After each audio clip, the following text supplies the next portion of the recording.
evening student. I am faculty of Sandipani Higher Secondary School.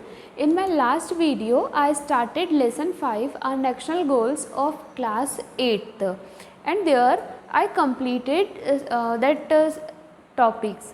Today I will start new topic. The topic is human right. Okay? मैंने बेटा last video में class 8th का और national goals chapter start किया था.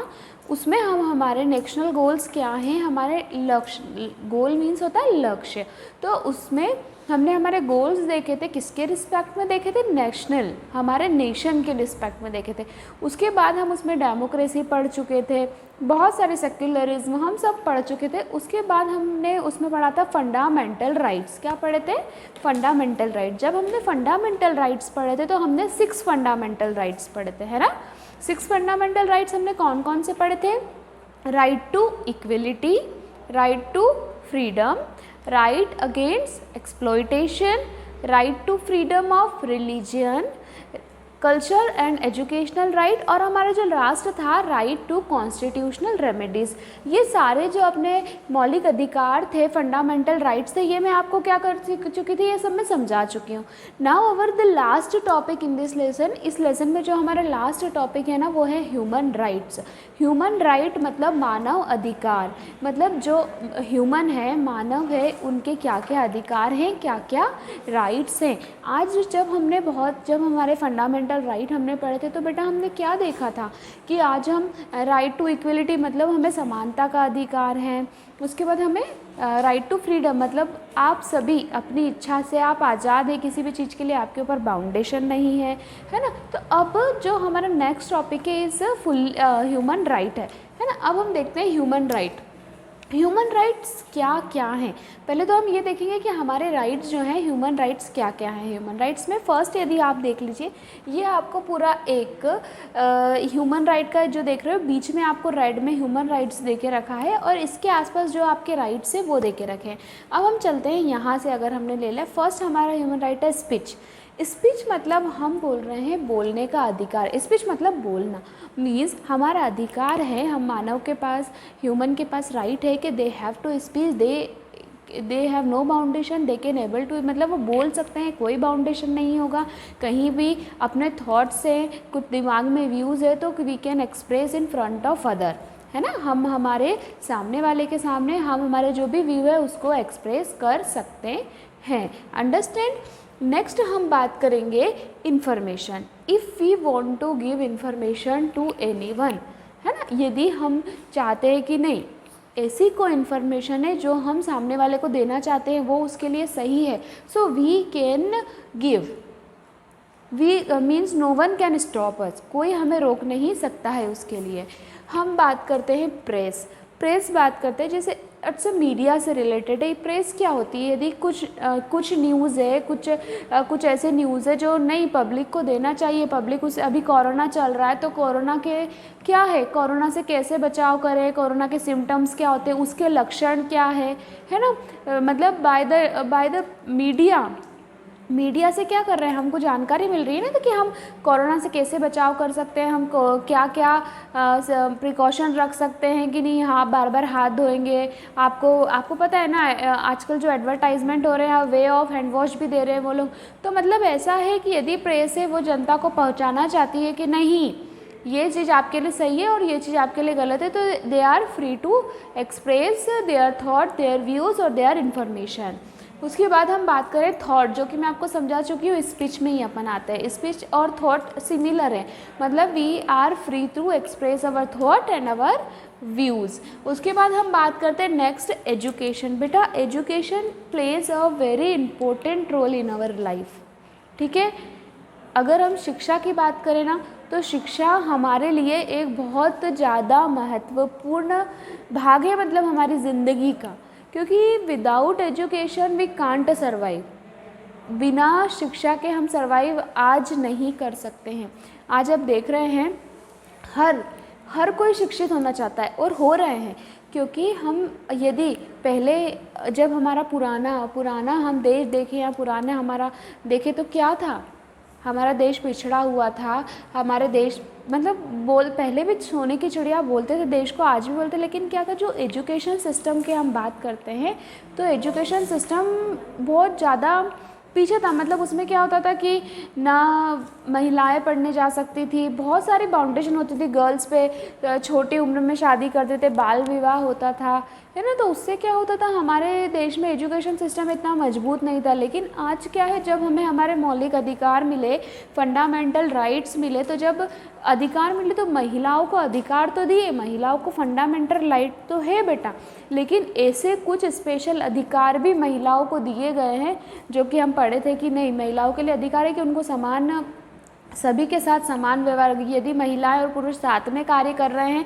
तो जितना equal number of amount या सैलरी आप महिलाओं को दे रहे हैं उतना पुरुष को मिलेंगे। आप पुरुष के मतलब दोनों एक दूसरे से समान हैं, कोई भी पीछे नहीं है। तो इस तरीके से जो आज हम इस स्तर पे आ गए, आज हम इतनी हाइट्स पे आ गए, तो कैसे आ गए, कैसे आ गए आज हम?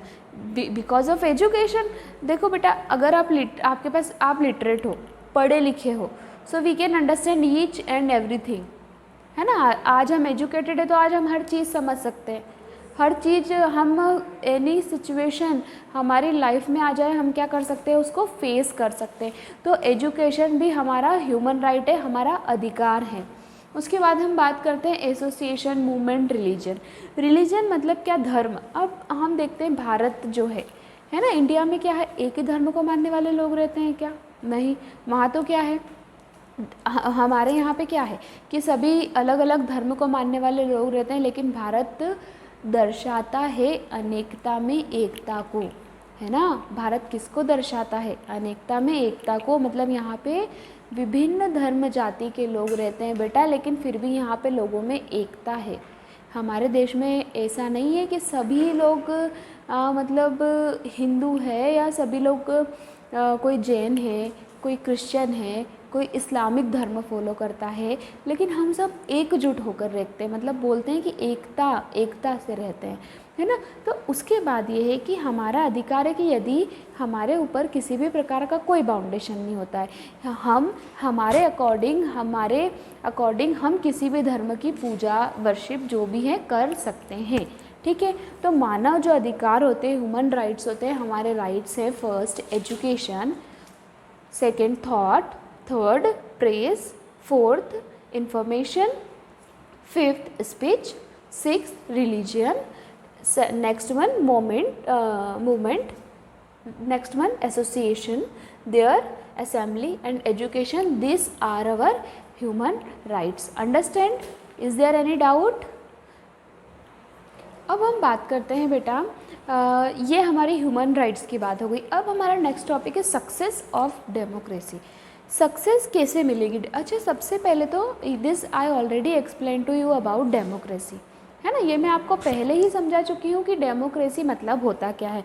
डेमोक्रेसी मतलब, डेमोक्रेसी में मैंने आपको ये बताया कि everybody have to right elect the detector, या अपन ऐसा बोल सकते हैं कि everybody have right to vote.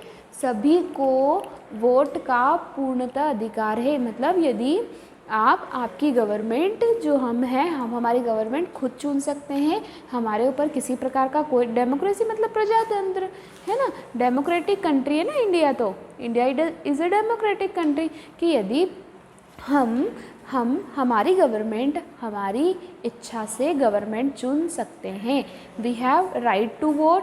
तो ये हमारा आता है डेमोक्रेसी में। अब हम बात करते हैं कि हम डेमोक्रेसी में हमें सक्सेस कैसे मिलेगी, है ना।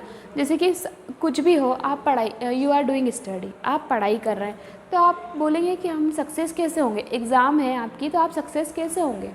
उसके लिए कुछ पॉइंट्स हैं। आप मतलब आप या तो आपका एक डेली लाइफ रूटीन बनाएंगे कि नहीं, हमें इस समय पढ़ना है, इस समय ये करना है, इस समय इसकी स्टडी करना है, इतने घंटे इस सब्जेक्ट को देना है। तो मतलब ये हमारे पॉइंट्स होते हैं कि हमको इतना हार्ड वर्क करना है, हमें मैथ्स हमारा कमज़ोर है तो हमें मैथ्स पे ध्यान देना है, इंग्लिश पे ज़्यादा वर्कआउट करना है। तो ये कुछ पॉइंट्स होते हैं, इसके द्वारा यदि हम इस पर काम कर लेते हैं तो हमें सक्सेस मिलती है हमारी एग्ज़ाम के लिए। इसी तरह डेमोक्रेसी में हमें कैसे सक्सेस मिलेगी, कैसे हमें और ज़्यादा हाइट्स पे जा सकते हैं, और हम कैसे उसके लिए सक्सेस हो सकते हैं। ठीक है, अब हम फर्स्ट पॉइंट देखें, इटर्नल विजिलेंस। बेटा इटर्नल विजिलेंस की अगर हम बात करते हैं ना, so is there any doubt here? Understand? Is there any doubt? समझ गए आप? अब हम बात करेंगे पॉइंट्स के बारे में। फर्स्ट है ना, अब इसके बाद हम देख लें इटर्नल विजिलेंस। बेटा इटर्नल विजिलेंस मीन्स क्या होता है, इसका हिंदी में अगर हम आपको अर्थ होता है तो अनंत सतर्कता। मीन्स यदि कुछ भी है, हमें हमेशा हमारे राइट्स के लिए, हमारे ड्यूटी के लिए always we have to alert, हमेशा अलर्ट रहना चाहिए, हमेशा सतर्क रहना चाहिए। हमें हमेशा ध्यान रखना चाहिए कि हमारे हाथ से कुछ ऐसा ना हो, कुछ गलत काम ना हो जिससे हमारे देश को नुकसान हो या हमारे राइट्स टूटे। ठीक है। Second, educated and intelligent citizens.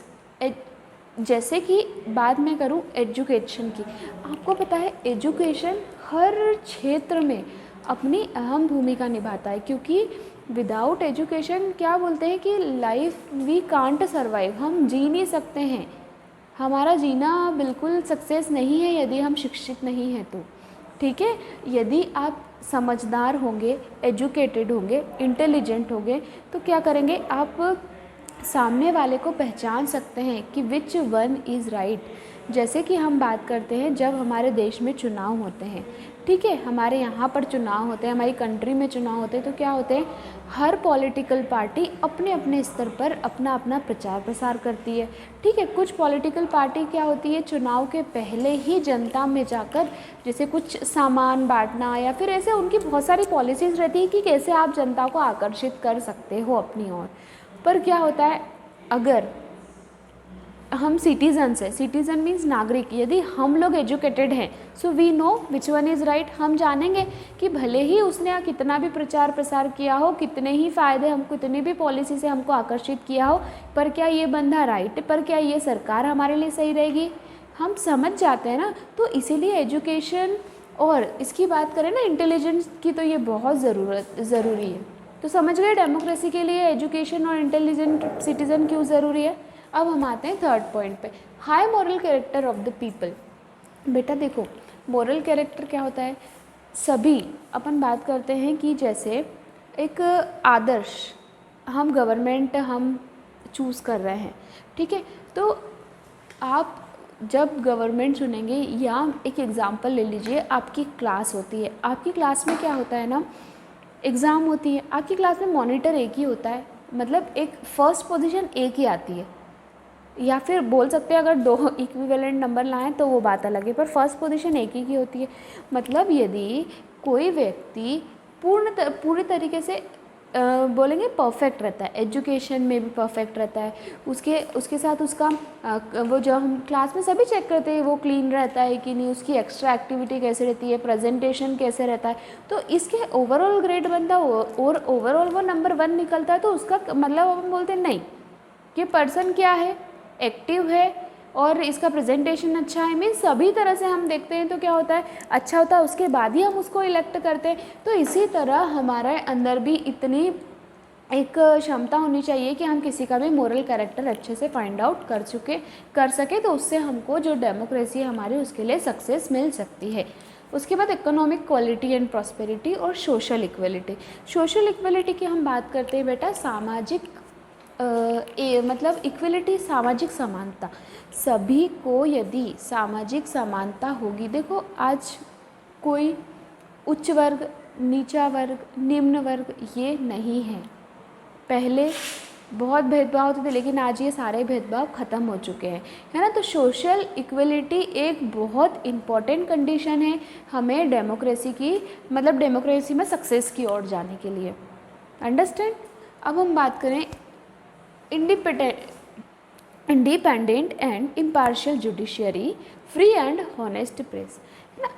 Independent means क्या होता है, मतलब हम खुद किसी के ऊपर डिपेंड नहीं होते हैं, उसको हम बोल, जैसे कि अभी आप हैं, आप आपके पेरेंट्स के ऊपर डिपेंड है। क्यों? क्योंकि आप अभी अर्निंग नहीं करते हैं, मतलब यदि आप जॉब करेंगे तो आपको, जैसे आप अभी पढ़ाई करते हैं तो आपकी फ़ीस कौन पे करता है, फादर मदर पे करते हैं। आप खाना खा रहे हैं घर में तो आप क्या कर रहे हैं, अभी मम्मी पापा आपको सपोर्ट कर रहे हैं, वो उनकी अर्निंग होती है, जो भी है ना, सैलरी लाते हैं, फिर अपने लिए खाना, तो ये सारा क्या हो गया, अभी आप उनके ऊपर डिपेंड है। बट जब हम ग्रोन अप हो जाएंगे, जब हम बड़े हो जाएंगे, तो क्या हम खुद जॉब करेंगे, हमारी सैलरी आएगी, तो हम हमारा खर्चा खुद उठा सकते, तो उस समय क्या हो जाएंगे, हम क्या हो जाएंगे, मतलब हम बोल सकते हैं उस समय हम किसी के ऊपर डिपेंड नहीं रहेंगे, इंडिपेंडेंट हो जाएंगे। तो हमारे लिए इंडिपेंडेंट और इम्पार्शियल जुडिशियरी डेमोक्रेसी के लिए बहुत इम्पॉर्टेंट है। यदि जुडिशियरी जो है किसी में भी पार्शियलिटी नहीं होगी, तो हम बोल सकते हैं कि ये बहुत इम्पॉर्टेंट है। Understand now, free and honest press. जो प्रेस होती है, मीडिया है बेटा, मीडिया में media is a very important, है ना। मीडिया क्या है, आज हम देखें ना, तो आज मीडिया बहुत इंपॉर्टेंट है, क्योंकि मीडिया कोई भी न्यूज़ है बहुत उसको रैपिडली फास्ट फ्लो कर देता है। मीडिया के थ्रू बहुत आज हम सब क्या है, कम्युनिकेशन, अभी हम देखें तो सबसे ज़्यादा मीडिया बहुत ज़्यादा हाई लेवल है, उससे हम लोग जल्दी से कोई भी बात हो, कोई भी न्यूज़ है, जल्दी से उसमें टच में आ जाते हैं। तो ये हमारी जो प्रेस होती है ना, वो काफ़ी होनेस्ट होना चाहिए। ये एक नेसेसरी कंडीशन है डेमोक्रेसी के सक्सेस की ओर ले जाने के लिए।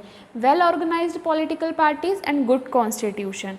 Well organized political party means जो हमारी पॉलिटिकल पार्टी है वो एक वेल ऑर्गेनाइज्ड होनी चाहिए। ऐसा नहीं है, देखो सरकार हम चुनते हैं, तो जब नागरिक सरकार चुनता है तो वो सभी चीज़ें देखता है, क्योंकि सरकार ही है, सरकार पॉलिसी लाती है, सरकार हमें ऐसी पॉलिसीज़ देती है जिसके द्वारा हमें सक्सेस मिले, सरकार हमें स्कॉलरशिप देती है, एजुकेशन से रिलेटेड हो, आपकी फार्मिंग से रिलेटेड हो, आपकी सोसाइटी से, मीन्स जितने भी सेक्टर है उसमें सरकार कार्य करती है, और सरकार के थ्रू हमको क्या मिलती है, मदद मिलती है। आज हम देखें कि लॉकडाउन में क्या हुआ, बैंक की प्रॉब्लम आई थी, तो सरकार ने क्या नियम लागू कर दिया कि नहीं, 3 महीने की किस्त वहाँ पे जिसकी लोन है 3 महीने की किस्त उसको आगे बढ़ा दी।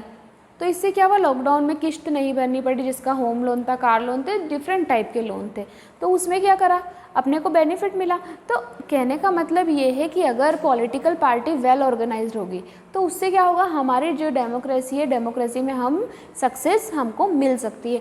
तो ये जो हमारे कंडीशन है नेसेसरी, ये सारी कंडीशन है और ये हमारी डेमोक्रेसी को सक्सेस की ओर ले जाने के लिए बहुत इंपॉर्टेंट है। अपन एक बार क्या करते हैं, रिकॉल कर लेते हैं। First is eternal vigilance, second educated and intelligent citizens, third high moral character of people, fourth economic quality and prosperity, next social equality, next independent and impartial judiciary, next free and honest press, well organized political party, and the last one good constitution. Understand? So this our topic within our chapter is also completed.